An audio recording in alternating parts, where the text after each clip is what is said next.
నగరంలో సంక్రాంతి సందడి మొదలైంది. పండుగ షాపింగ్ కోసం ప్రజలతో షాపింగ్ మాల్స్ కిటకిటలాడుతున్నాయి. షాపింగ్ ప్రియుల కోసం వ్యాపారులు షాపులను ప్రత్యేకంగా డెకరేట్ చేశారు. ప్రజలను ఆకర్షించడానికి కొత్త కొత్త ఆఫర్లు ప్రకటిస్తున్నాయి షాపింగ్ మాల్స్.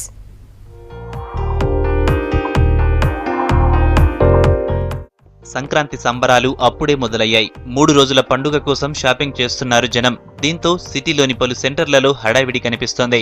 ఇన్నాళ్లు నోట్ల రద్దుతో బిజినెస్ డల్లుగా ఉన్నా ఇప్పుడు ఫెస్టివల్ షాపింగ్ తో కళకళలాడుతున్నాయి.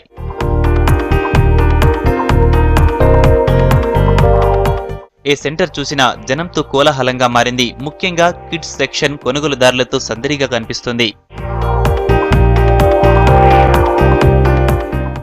నోట్ల రద్దు ప్రభావం ఉన్న ప్రత్యామ్నాయాలతో షాపింగ్ చేస్తున్నారు జనం.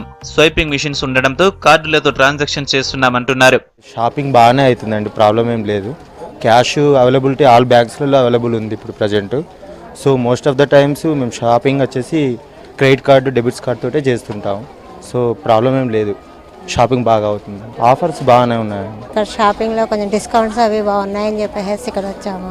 క్యాష్ గురించి అంటే ఇబ్బంది అనిపించట్లే, కార్డులు యూజ్ చేస్తూ ఉంటాం కదా. పండుగ సీజన్ ని క్యాష్ చేసుకోవడానికి main shopping malls offers attract చేస్తున్నాయి. అమీర్పేట్, దిల్సుఖ్ నగర్, కోటి ఏరియాల్లో చాలా షాపింగ్ మాల్స్ పబ్లిక్ తో కిటకిటలాడుతున్నాయి.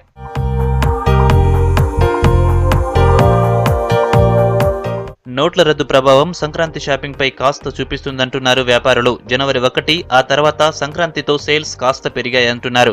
2 months బిఫోర్ కరెన్సీ వల్ల కొంచెం డల్ గా ఉండేది. ఇప్పుడైతే ఏటీఎంలు ఫ్రీ అయిపోయి క్యాష్ అంటే క్యాష్, కార్డు అంటే కార్డు దొరుకుతుంది.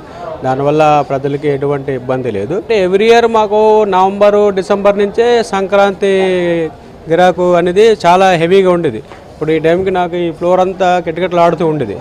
ఈ డెనోమినేషన్ వల్ల కొంచెం ఖాళీగా అది ఎఫెక్ట్ కనిపించడం జరిగింది. అది 10 days బట్టి కొంచెం పర్వాలేదు, రన్నింగ్లో ఉంది.